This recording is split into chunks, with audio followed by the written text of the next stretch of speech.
ನಮಸ್ಕಾರ ಸ್ನೇಹಿತರೆ, ಕರ್ನಾಟಕ ಮ್ಯಾಟರ್ಸ್ಗೆ ನಿಮ್ಗೆಲ್ರಿಗೂ ಆತ್ಮೀಯ ಸ್ವಾಗತ. ಐಟಿ ವಲಯದಲ್ಲಿ ಆರ್ಟಿಫಿಷಿಯಲ್ ಇಂಟೆಲಿಜೆನ್ಸ್ ಅಥವಾ ಎಐ ಎಬ್ಬಿಸಿರುವ ಬಿರುಗಾಳಿ ಸದ್ಯಕ್ಕೆ ತಣ್ಣಗಾಗೋ ಲಕ್ಷಣಗಳು ಕಾಣಿಸ್ತಿಲ್ಲ. ಹೌದು, ಇದೀಗ ಎಐ ಬಗ್ಗೆ ಹೊರಬಿದ್ದಿರುವ ಒಂದೇ ಒಂದು ರಿಪೋರ್ಟ್ ಇಡೀ ಪ್ರಪಂಚದ ಷೇರುಪೇಟೆಯಲ್ಲಿ ಅಲ್ಲೋಲ ಕಲ್ಲೋಲ ಸೃಷ್ಟಿಸಿದೆ. ಜಗತ್ತಿನಾದ್ಯಂತ ಐಟಿ ಉದ್ಯೋಗಿಗಳಲ್ಲಿ ನಡುಕ ಹುಟ್ಟಿಸಿದೆ. ಅಮೆರಿಕದ IBMನಿಂದ ಹಿಡಿದು ನಮ್ಮ ಭಾರತದ TCS, ಇನ್ಫೋಸಿಸ್, ವಿಪ್ರೋದಂಥ ಐಟಿ ದೈತ್ಯ ಕಂಪನಿಗಳ ಷೇರುಗಳು ದಿಢೀರಂತ ಪಾತಾಳಕ್ಕೆ ಕುಸಿದಿವೆ. ಇದಕ್ಕೆಲ್ಲ ಕಾರಣ ಸಿಟ್ರಿನಿ ರಿಸರ್ಚ್ ಬಿಡುಗಡೆ ಮಾಡಿರೋ ಒಂದು ಆಘಾತಕಾರಿ ವರದಿ. ಅಷ್ಟಕ್ಕೂ ಈ ವರದಿಯಲ್ಲಿ ಏನಿದೆ? ಮನುಷ್ಯರ ಕೆಲಸಗಳನ್ನು ಎಐ ಸಂಪೂರ್ಣವಾಗಿ ಕಿತ್ತುಕೊಳ್ಳಲಿದೆಯಾ? ಐಟಿ ಕಂಪನಿಗಳ ಕತೆ ಮುಗಿತಾ? ಮತ್ತು ಎಐಗೆ ಟ್ಯಾಕ್ಸ್ ಹಾಕಬೇಕು ಅಂತ ತಜ್ಞರು ಹೇಳ್ತಿರೋದ್ಯಾಕೆ? ಇಂದಿನ ವಿಡಿಯೋದಲ್ಲಿ ಇದರ ಕಂಪ್ಲೀಟ್ ಡೀಟೇಲ್ಸ್ ನೋಡೋಣ. ವಿಡಿಯೋ ಶುರು ಮಾಡುವುದಕ್ಕೂ ಮೊದಲು ನೀವಿನ್ನೂ ನಮ್ಮ ಚಾನಲ್ಗೆ ಸಬ್ಸ್ಕ್ರೈಬ್ ಆಗಿಲ್ಲ ಅಂದರೆ ಈಗಲೇ ಸಬ್ಸ್ಕ್ರೈಬ್ ಆಗಿ ಬೆಲ್ ಐಕಾನ್ ಪ್ರೆಸ್ ಮಾಡಿ. ಸ್ನೇಹಿತರೆ, ಐಟಿ ವಲಯದಲ್ಲಿ ಮತ್ತು ಷೇರು ಮಾರುಕಟ್ಟೆಯಲ್ಲಿ ಏಕಾಏಕಿ ತಲ್ಲಣ ಸೃಷ್ಟಿಯಾಗಿದೆ. ಇದಕ್ಕೆ ಪ್ರಮುಖ ಕಾರಣ ಸಿಟ್ರಿನಿ ರಿಸರ್ಚ್ ಎಂಬ ಸಂಸ್ಥೆ ಬಿಡುಗಡೆ ಮಾಡಿದ ಒಂದು ಡೂಮ್ಸ್ ಡೇ ರಿಪೋರ್ಟ್.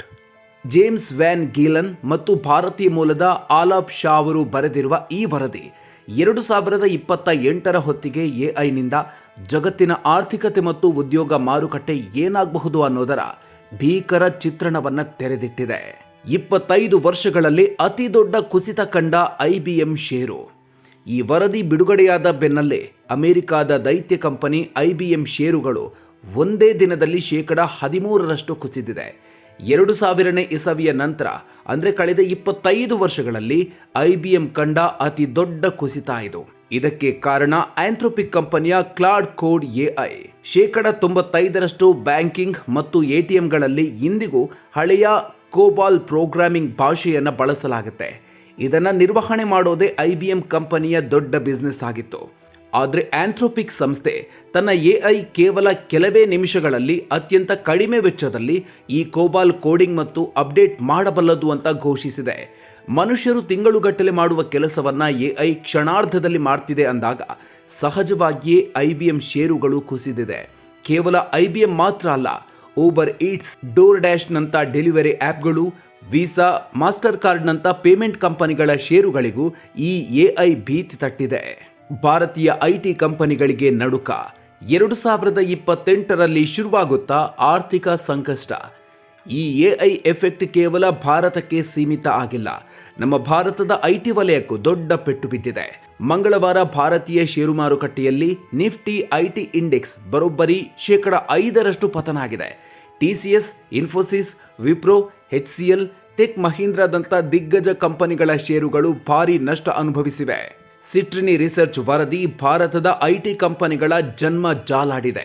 ವರದಿ ಪ್ರಕಾರ ಭಾರತದ ಐಟಿ ಕಂಪನಿಗಳು ವಿದೇಶಿ ಕಂಪನಿಗಳಿಗೆ ಕಡಿಮೆ ವೆಚ್ಚದಲ್ಲಿ ಸಾಫ್ಟ್ವೇರ್ ಸೇವೆಗಳನ್ನು ನೀಡುವ ಮೂಲಕ ಇಲ್ಲಿಯವರೆಗೆ ಬೆಳೆದಿವೆ.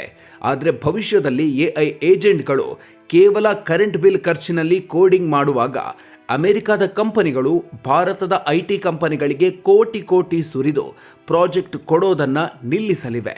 2027-28ರ ಹೊತ್ತಿಗೆ TCS, ಇನ್ಫೋಸಿಸ್ ಕಾಂಟ್ರಾಕ್ಟ್ಗಳು ರದ್ದಾಗಲಿವೆ.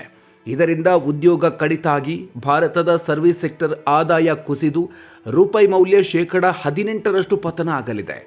ಪರಿಸ್ಥಿತಿ ಎಷ್ಟು ಹದಗೆಡಬಹುದು ಅಂದರೆ ಭಾರತ ಸರ್ಕಾರ IMF ಬಳಿ ಸಾಲ ಕೇಳುವ ಪರಿಸ್ಥಿತಿ ಬರಬಹುದು ಅಂತ ಈ ರಿಪೋರ್ಟ್ ಊಹಿಸಿದೆ. ಎಐಗೆ ಟ್ಯಾಕ್ಸ್ ಹಾಕಿ ಉದ್ಯೋಗ ಕಳೆದುಕೊಳ್ಳುವವರಿಗೆ ಪರಿಹಾರ ನೀಡಿ ತಜ್ಞರಿಂದ ಮಹತ್ವದ ಸಲಹೆ. ಮನುಷ್ಯರ ಕೆಲಸವನ್ನ, ಅದರಲ್ಲೂ ಮುಖ್ಯವಾಗಿ ವೈಟ್ ಕಾಲರ್ ಉದ್ಯೋಗಗಳನ್ನು ಎಐ ಅತಿ ವೇಗವಾಗಿ ಕಿತ್ತುಕೊಳ್ತಿದೆ. ಇದರಿಂದ ನಿರುದ್ಯೋಗ ಹೆಚ್ಚಾಗಿ ಜನರ ಬಳಿ ದುಡ್ಡಿಲ್ಲದೆ ವ್ಯಾಪಾರ ವಹಿವಾಟು ನೆಲಕಚ್ಚಲಿವೆ. ಇದಕ್ಕೆ ಪರಿಹಾರ ಏನು? ಈ ವರದಿಯ ಸಹಲೇಖಕ ಆಲಾಪ್ ಶಾ ಅವರು ಬ್ಲೂಮ್ಬರ್ಗ್ ಟಿವಿಗೆ ನೀಡಿದ ಸಂದರ್ಶನದಲ್ಲಿ ಒಂದು ಮಹತ್ವದ ಸಲಹೆ ನೀಡಿದ್ದಾರೆ. ಸರ್ಕಾರಗಳು ಕೂಡಲೇ ಎಐನಿಂದ ಬರುವ ಲಾಭದ ಮೇಲೆ ಎಐ ಟ್ಯಾಕ್ಸ್ ಅಥವಾ ವಿಂಡ್ ಫಾಲ್ ಟ್ಯಾಕ್ಸ್ ವಿಧಿಸಬೇಕು. ಈ ಟ್ಯಾಕ್ಸ್ ಹಣವನ್ನು ಎಐನಿಂದಾಗಿ ಉದ್ಯೋಗ ಕಳೆದುಕೊಂಡ ಕಾರ್ಮಿಕರಿಗೆ ಪರಿಹಾರವಾಗಿ ನೀಡಬೇಕು ಅಂತ ಅವರು ಒತ್ತಾಯಿಸಿದ್ದಾರೆ.